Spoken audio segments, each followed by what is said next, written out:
Saludo nuevamente a su programa preferido, Sala Situacional TV. Soy Jorge Sade Care y hoy tenemos un importantísimo invitado, muy amigo mío desde el inicio de mi estadía aquí en República Dominicana, importante empresario, activista, vamos a llamarlo así, ha estado en la parte política y vamos a ver los futuros planes que tiene en su vida. Pero antes de entrevistar a nuestro invitado del día de hoy, me gustaría invitarlos a ustedes a seguir en nuestras redes sociales, sobre todo en la cuenta de YouTube. En nuestro canal de YouTube es importantísimo que ustedes nos den a seguir, pero lo más importante y menester es la parte de comentar. Para nosotros el debate es muy importante. Los invito a ustedes, los aliento, los motivo a que en la caja de comentarios ustedes expongan cualquier tipo de opinión, preguntas o parecer de lo que dijimos hoy en este día tan importante con este importantísimo invitado que para mí es un amigo. Sin duda alguna, Alejandro para mí es una de las personas más cercanas que tengo en República Dominicana. Alejandro es administrador de carrera y ha tenido también esa parte política en su vida. Sí. Ha sido una persona muy seguida en las redes sociales por un evento que lo vamos a comentar aquí a través de su pantalla de sala situacional. Y con ustedes, Alejandro. Alejandro, bienvenido a tu programa. Bueno, muchísimas gracias a ti, Jorge, por invitarme, que para mí es un gran placer poder compartir, después de mucho tiempo sin estar en la palestra pública, por así decirlo, pues compartir contigo y bueno, hablar un poco de cómo va todo, de cómo va todo. Claro que sí, para nosotros es un gran honor. Vamos a comenzar con el inicio, como dicen algunas personas. Alejandro es un importantísimo empresario, emprendedor nato desde hace muchísimo tiempo en su vida. Hoy podríamos confirmar de que eres un empresario exitoso. Alejandro, para ti, ¿cuáles son las claves importantes para emprender en República Dominicana? Wow. Dif- es difícil, no es tan difícil, porque la primera, quizás la palabra que me llega a la mente, pudiera sonar desmotivadora, y es aguantar. Aguantar. Aguantar. El tema del emprendimiento, lo más difícil es el comienzo, sobre todo por la cantidad de puertas cerradas que uno tiene, que inician desde el mismo Estado. O sea, yo pienso que el Estado dominicano no está hecho, no tiene la estructura hecha que fomente el emprendedurismo en República Dominicana. Todo es sumamente difícil, desde el ámbito burocrático, la parte impositiva. Se ha tratado de búsqueda de mejoras a través de la implementación, por ejemplo, de la tecnología, por ejemplo, a nivel de comercio para tú registrarte, pero al mismo tiempo no están las bases para que eso funcione y fluya.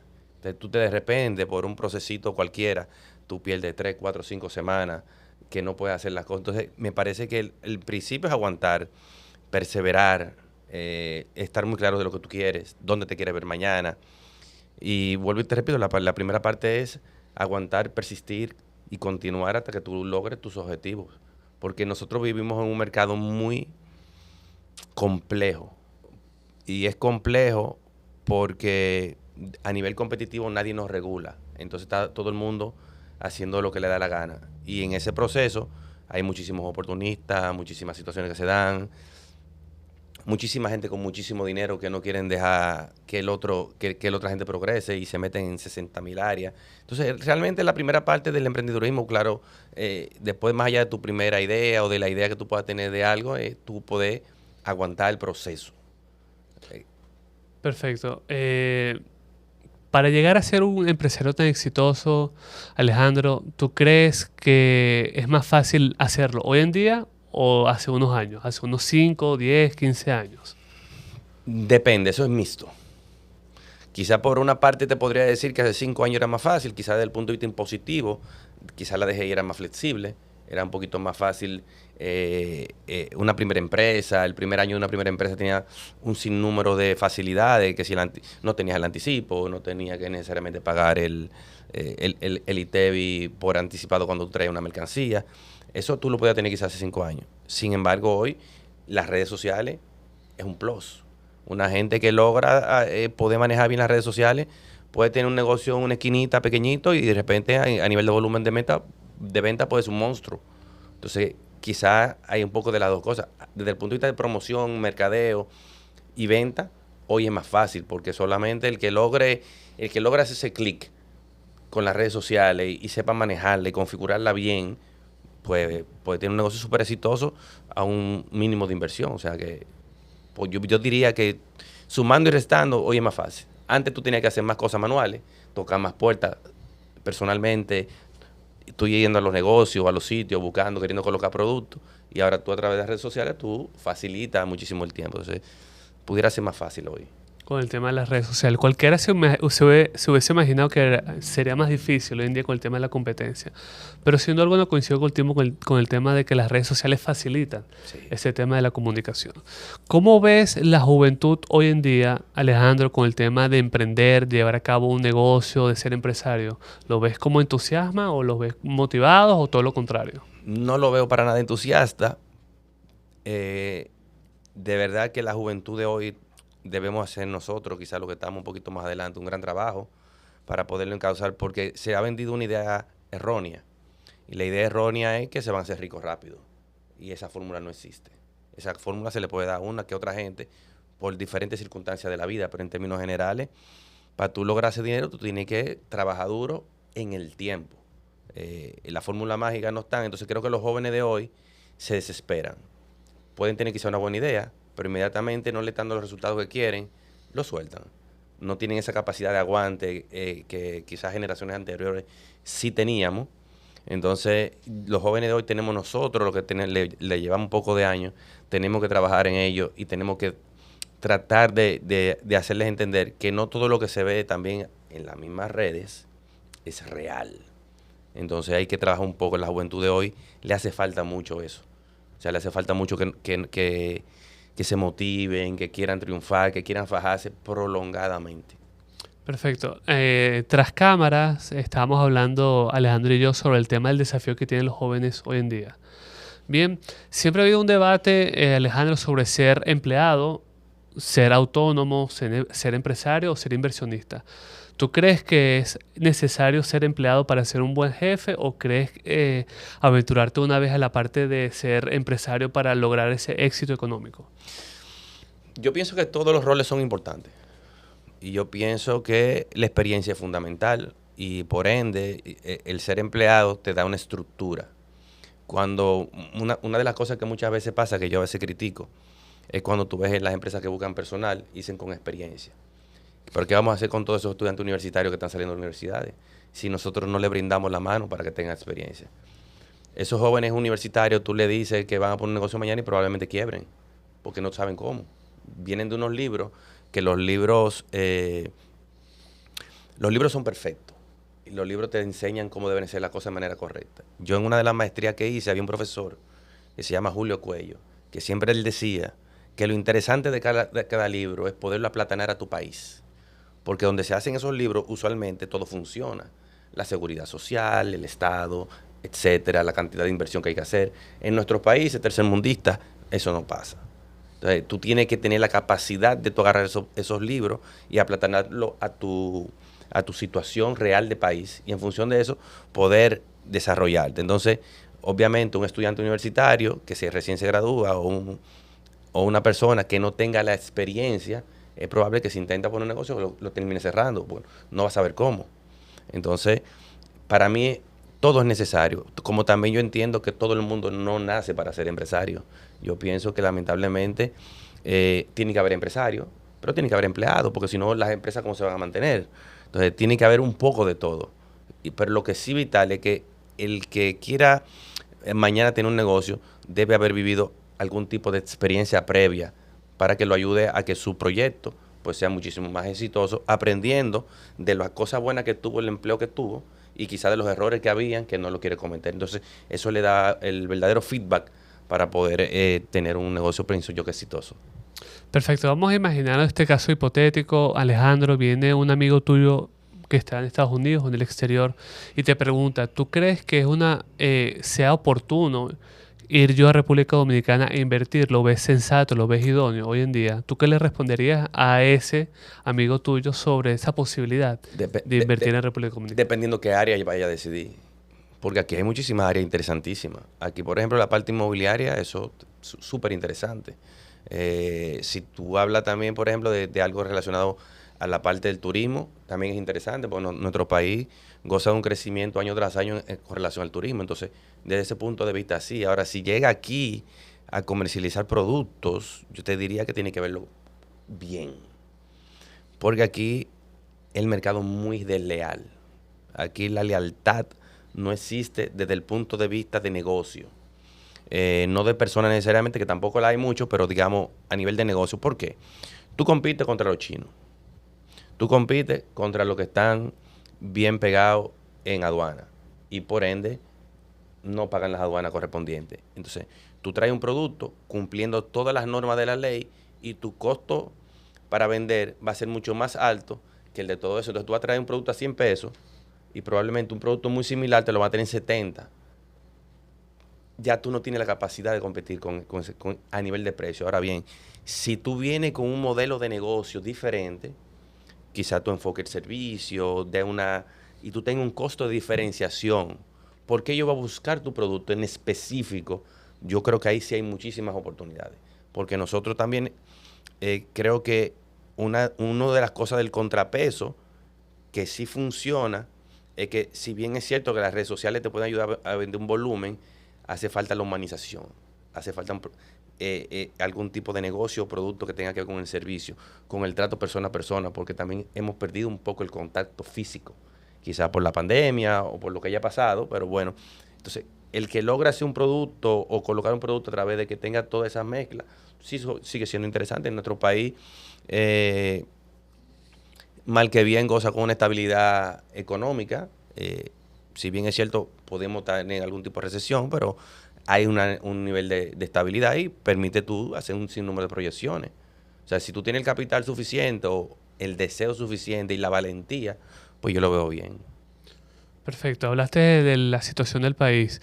¿Cómo ve Alejandro la situación en general económica del país?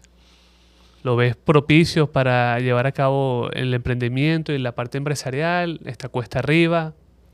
El problema es que, por ejemplo, los tiempos perfectos no existen. A veces uno quiere buscar el tiempo perfecto para tú hacer algo y dice, eso no llega, nunca está. Ahora, si tú me preguntas cómo yo veo el país, yo entiendo que el país no va por buen camino. A mí me parece que el país está estancado totalmente. Estamos en una recesión brutal que lamentablemente no lo vemos. Y no lo vemos porque no lo promovemos en las redes. Tú no lo ves en las redes, no ves en los medios de comunicación. Porque este gobierno es el gobierno que más gasta en publicidad. O sea, quizás hemos bajado algunos presupuestos, pero en cuanto a publicidad, le pagamos a muchísimo más gente que hablen bien de nosotros. Entonces nadie habla de las cosas como están. Ahora, yo lo invito a mucha gente a que vaya a un supermercado los días 15 y que se recuerde cómo eran los supermercados antes, cómo se veía la gente con esos carritos llenos, y eso no se ve hoy. Entonces, realmente hay una situación grave económicamente hablando. El gobierno hace como un mes y medio habló que iba a liberar un monto de encaje legal y creo que autorizó otro monto de encaje legal buscando una cierta dinamización. Pero vuelve y hay otro problema más. ¿Quiénes consiguen esos recursos? Esos recursos los consiguen simplemente la gente que tiene exageradamente buenas relaciones con el banco. Eso no lo consigue nadie. Yo nunca he podido conseguir uno. En mis 17 años haciendo negocios, yo nunca he podido conseguir un peso de encaje legal. Nunca. Cuando yo siempre he sacado. Y estoy viendo la noticia, me voy más allá. Yo recuerdo un discurso del presidente Abinader hace varios años, creo que para su primera gestión, que decía, a partir de hoy es disponible unos recursos a través de Promipyme, no sé qué, no sé cuánto. Y yo fui, ni en Promipyme sabían de qué trataba. O sea, yo fui a Promipyme de la Duarte y ni ahí sabían de qué trataba. Eso hace como 3 o 4 años de eso. Pero ni ahí sabían. Pero el presidente habló anoche de eso. No, pero aquí no sabemos. O sea, llegan a dar unas informaciones que realmente no están. O sea, hay mucho mercadeo, se le paga a mucha gente. Entonces, ahora tú te das cuenta, es eso, tú te das cuenta en la calle. Vivimos en un tema de pan y circo. Y le damos a la población lo que quiere escuchar para que se tranquilice. Ahora se inventarán otra cosa con los apagones, que no es por lo que hay un déficit. Hay una situación real con los apagones a nivel nacional. Por más que lo quieras reconocer o no, eso es real. Entonces, es un poco de todo eso. Perfecto. Quizás han escuchado a Alejandro que tiene ese discurso interesado o coqueteando la parte política porque fue candidato a diputado, pero todavía no nos vamos a esa parte. Hay una etapa de la vida de Alejandro, como ya les hemos descrito, la parte de empresario, pero hay una parte, yo le llamaría como de activista para la defensa de los animales. Sí. Uno de los pasatiempos o algo que le apasiona muchísimo a Alejandro es el tema de los perros. Tienes un perro que se llama Nerón, ¿cierto? Orión, Orión. Orión, Orión. Y que sucedió un evento que fue controversial y fue muy discutido en las redes sociales. Para nuestros seguidores que no saben muy bien esa historia, ¿qué fue lo que le ocurrió a tu perro en ese entonces? Bueno, realmente ese era un hijo de Orión. Yo soy creador de perros. Yo soy amante de los perros. Yo creo que los perros indiscutiblemente es el mejor amigo del hombre. 100% lo creo. Y yo tenía un perro en un almacén que tenía la Doctor Delgado. Y el perro parece que tenía la noche entera ladrando. Y el vecino de al lado tuvo la genial idea de callarlo. Y la manera que eligió para callarlo fue tirarle una especie de ácido del diablo. Cuando llego al día siguiente a trabajar, que veo el perro está todo quemado. O sea, quemado. Bueno, todavía está el video en mi Instagram. O sea, está todo quemado porque lo quemaron con ácido. Y eso fue un proceso primero para salvarle la vida, que gracias a Dios se le salvó. Y el perrito está muy bien, gracias a Dios. Pero la otra parte más difícil es la parte legal. Cómo tú enfrentas ese tipo de situaciones. Y evidentemente que la justicia de aquí es compleja y con relación a todo lo que tiene que ver con los animales estamos atrasadísimos.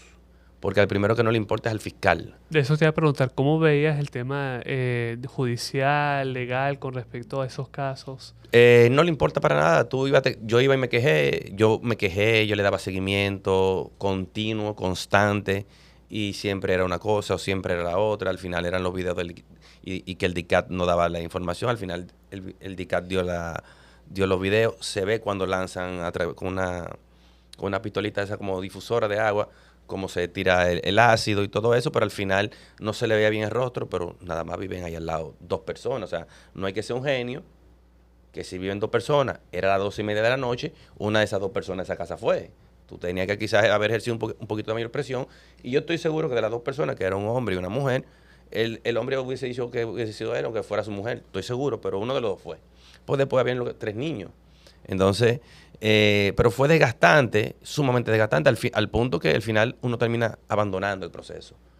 Porque cuando tú llegas y no encuentras respuesta... No se aplicó justicia. No se hizo nada, no se hizo absolutamente nada. Al final yo dejé de ir porque yo iba... yo creo que yo llegué ahí los primeros 6 o 7 meses. Si yo no iba toda la semana a la fiscalía, no iba ningún día. O sea, yo iba toda la semana a la fiscalía 1 y 2 veces. Un día me encararon con él, yo se lo dije a él cara a cara, y él simplemente en algún momento ni dijo que no, ni que sí, pero al final no hicieron nada.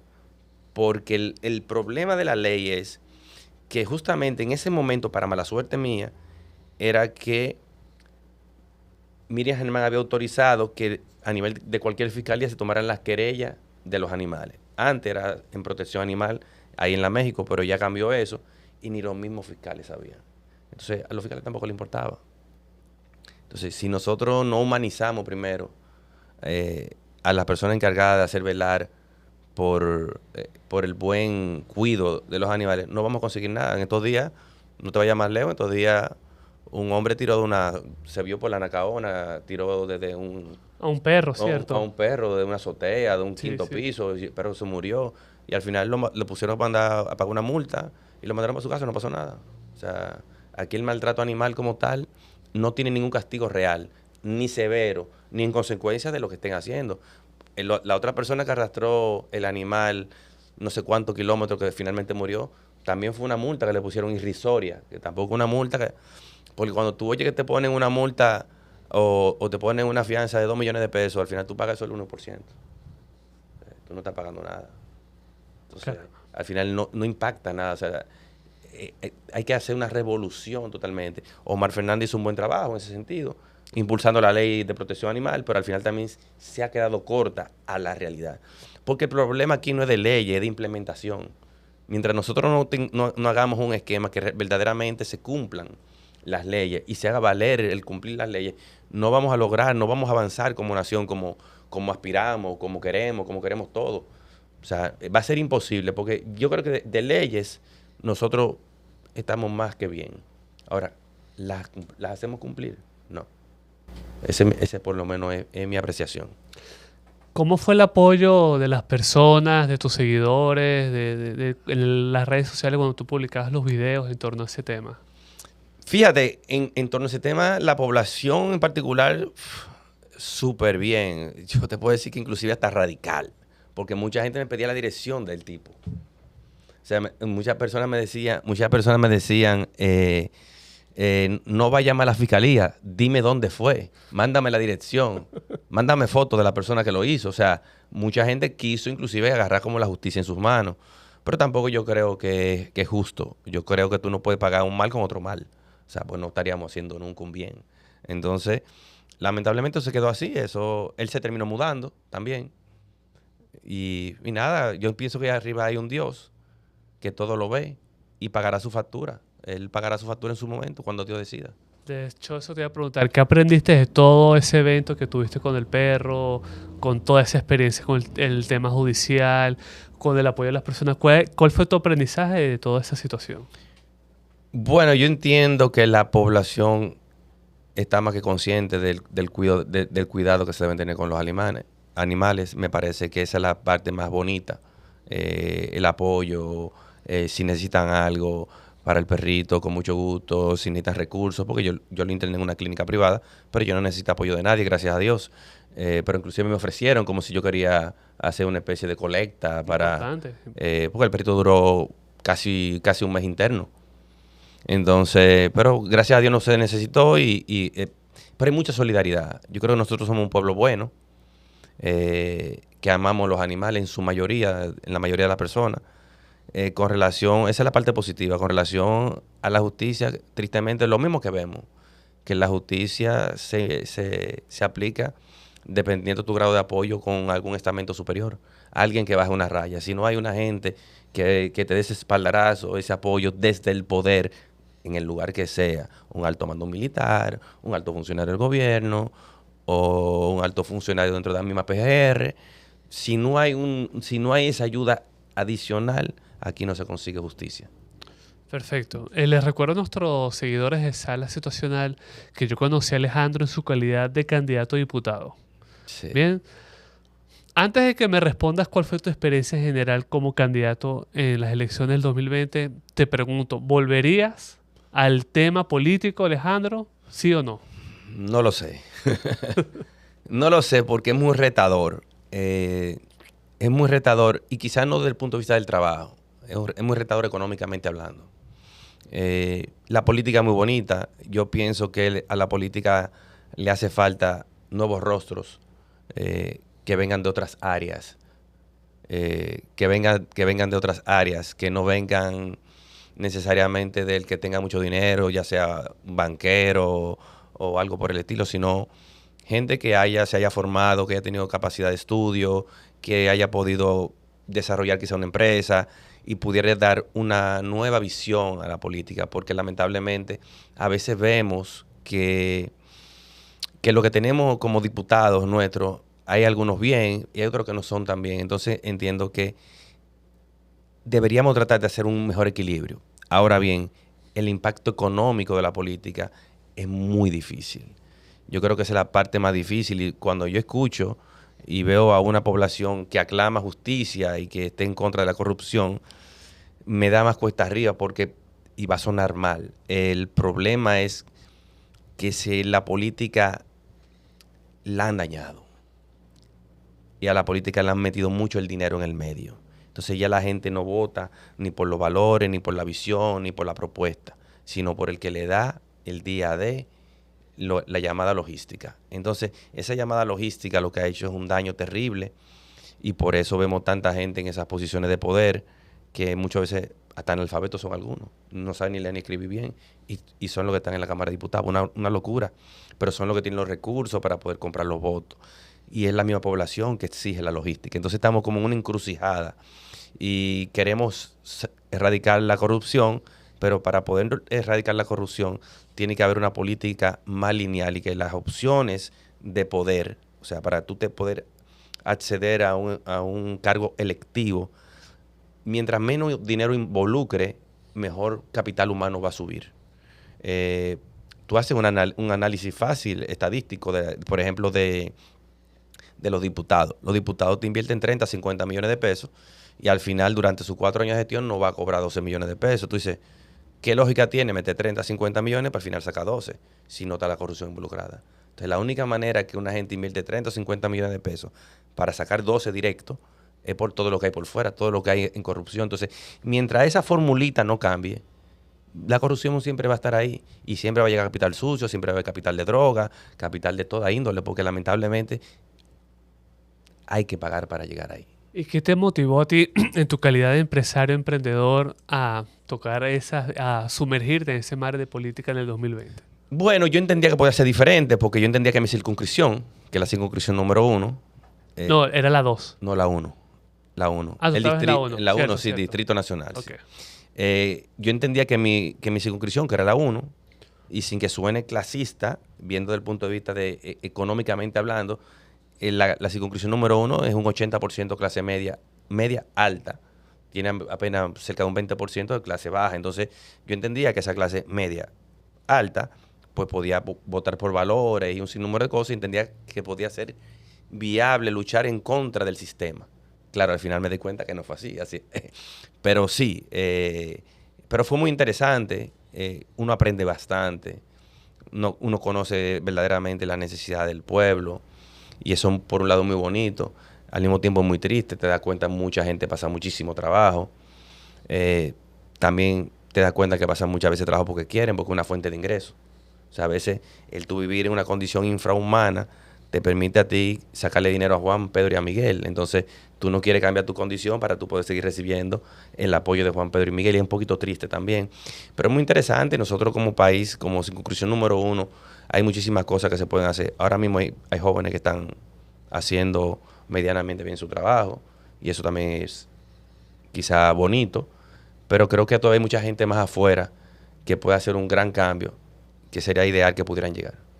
De hecho, en una reunión que tuve con Alejandro a inicios de año, entramos en debate del por qué él pensaba que la circunscripción número 1 era más fácil o menos competitiva con respecto a la que yo pensaba o pienso de la circunscripción número 2, de que no lo es así.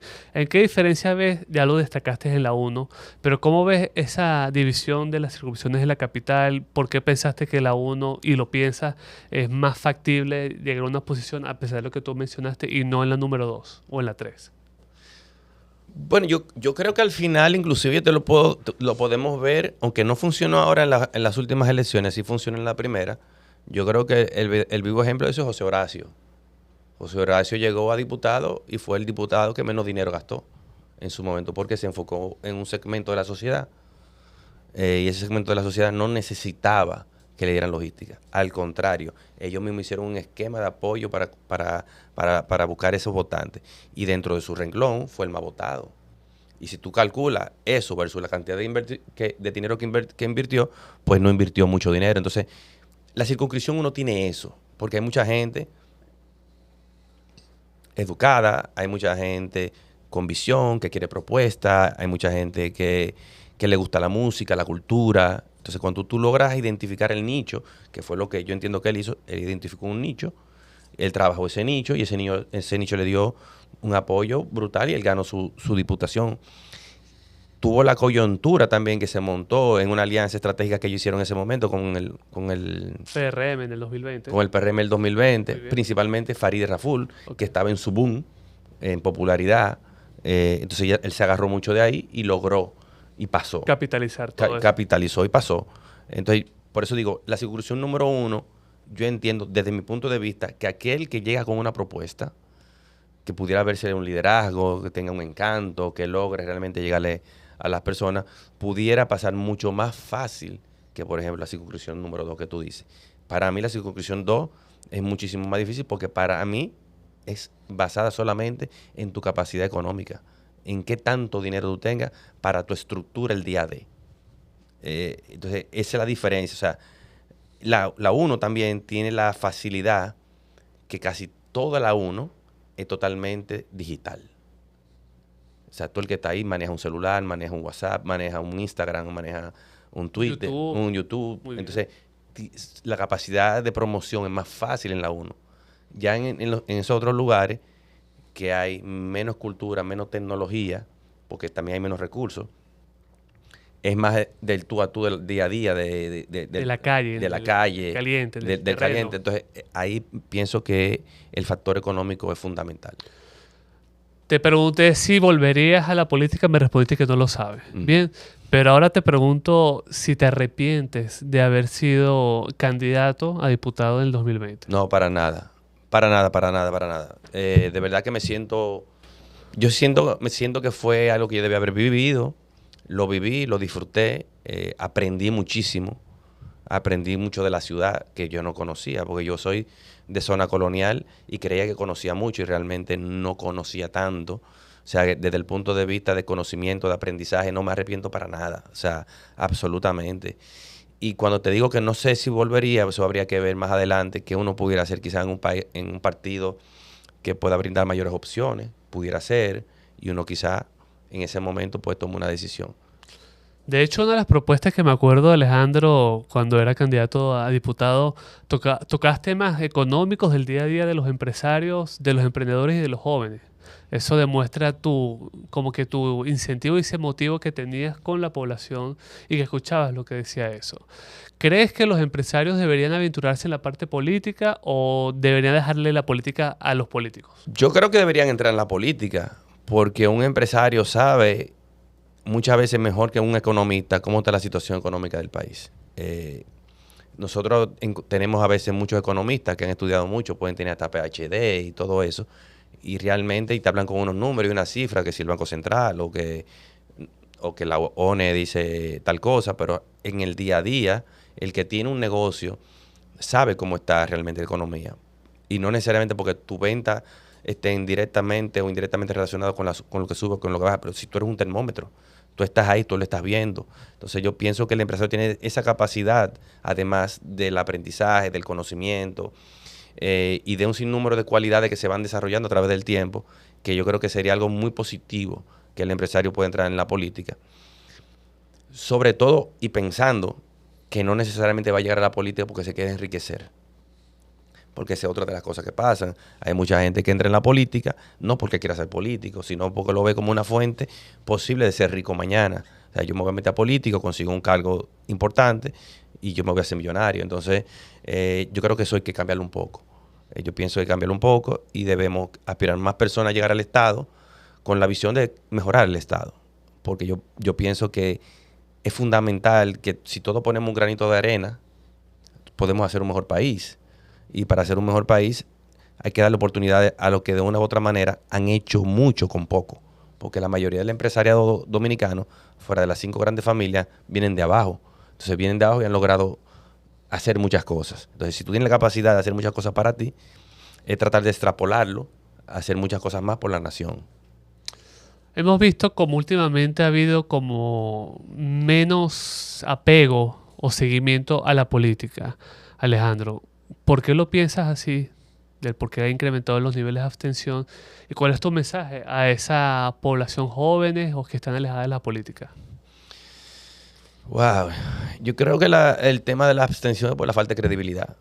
Indiscutiblemente, la población no cree en políticos, no cree. Porque es que se burlan de uno. Yo creo que el gran problema que hay es que se burlan de uno. Tú agarras, por ejemplo, y te hago quizá un parámetro. Ito Bisonó decía de la fórmula. Hizo su campaña mediática en favor del PRM y Luis Abinader en una fórmula. Y llega no solamente al gobierno, llega al mismo lugar donde tienen que ver con la fórmula. Y lo que hace es que se burla en los medios de comunicación, que él nunca dijo eso. Entonces yo creo que es un tema de credibilidad. Entonces mientras tengamos políticos que no logran darnos esa seguridad de credibilidad, porque ni el mismo Abinader ha dicho un sinnúmero de cosas y al final no lo hace. Lo primero que dice que nunca se iba a reelegir, se reeligió. Entonces, el problema es que el político no tiene palabra. El político pone la palabra en función de lo que desea en el momento y de lo que entiende que la población quiere escuchar en ese momento. Entonces, mientras no tengamos gente con la capacidad realmente de sacrificarse a sí mismo, porque por ejemplo, para mí Abinader hubiera sido un gran presidente si no se reelige, porque fue lo que él dijo todo el tiempo, cuando atacaba a Danilo, entonces, tú llegas ahí y te quieres quedar. Entonces, es como una burla al final hacia la población. Y yo creo que la población se siente burlada. Y como se siente burlada, al final no votan. ¿Quiénes al final votan? A los que le pagan para votar. Ese es el problema. Y ese es el gran reto que tiene el político del futuro. ¿Cómo tú logras que esa gente que no necesita la logística salga a votar por ti sin tú darle un peso y que crea en ti? O sea, que tú logres hacer ese liderazgo, ese mensaje, y que ese mensaje se vea tan real que realmente tú logres esa parte. Porque ahí que está el tema interesante.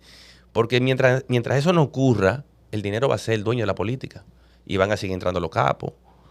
Van a seguir entrando el dinero de lavado, que no solamente de droga, de la misma política, porque toda esa gente que se robó muchísimo dinero en gobiernos anteriores, tienen ese dinero escondido por ahí, no lo tienen en banco, entonces ese dinero vuelve y lo quieren entrar al sistema financiero a través de esos apoyos.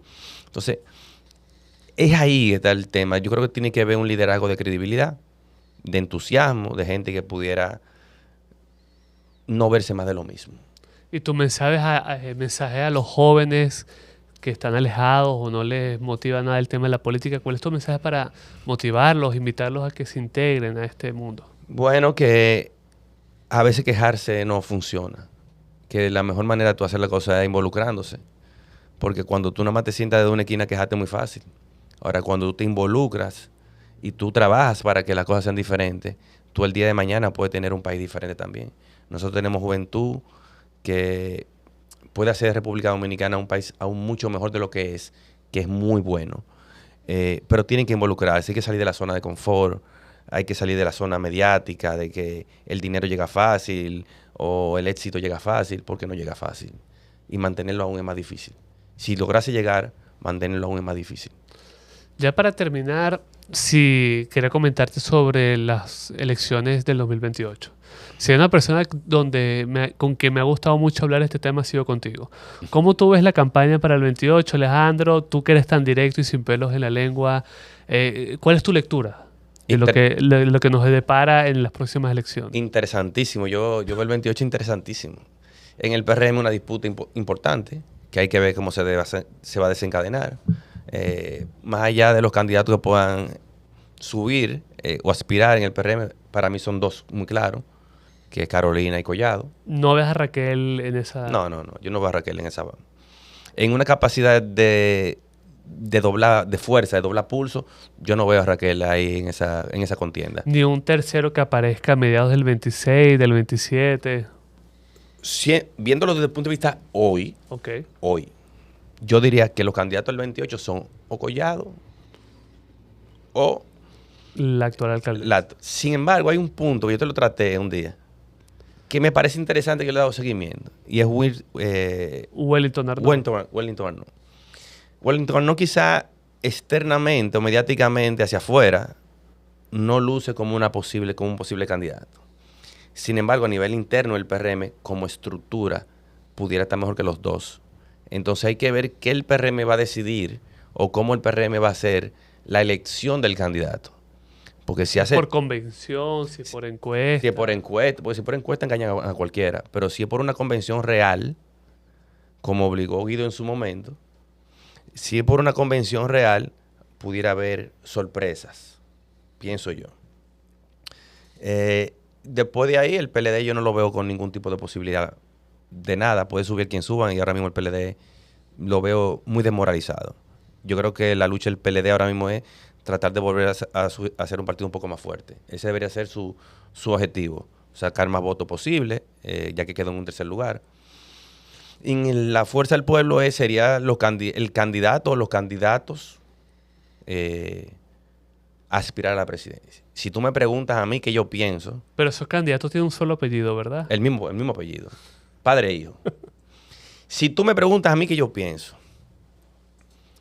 y tomando en cuenta lo que te dije, no sé si fue fuera de cámara, sobre el 37% de la población de los niní, que son los jóvenes. Hay un 37% de jóvenes que ni estudian ni trabajan. Okay. Tenemos nosotros aquí en República Dominicana. Viendo todo eso, analizando cosas del pasado, cosas del presente, viéndolo a futuro y queriendo pasar a la historia. Si yo fuera Leonel Fernández, yo dejo pasar al hijo. Porque pudieran ser los primeros padres e hijos en República Dominicana que han sido presidentes. Omar Fernández, Leonel hizo muy buenos gobiernos. A mí en lo personal me fue bien en el gobierno de Leonel, no tengo ningún tipo de queja con eso. No negociaba con el Estado ni nada, pero entiendo que la estabilidad macroeconómica que él logró fue brutal. Él tenía un enfoque muy claro en que el dólar no se fuera de las manos, y el control del dólar durante su periodo de mandato fue fenomenal. Tú puedes hacer una proyección en enero y en diciembre la variación iba a ser prácticamente la misma que tú estableciste, que no pasa ahora. Pero ¿qué pasa con Omar? Omar es un hombre joven, tiene su encanto y tiene un liderazgo. Y yo creo que tiene menor tasa de rechazo. Sin duda alguna.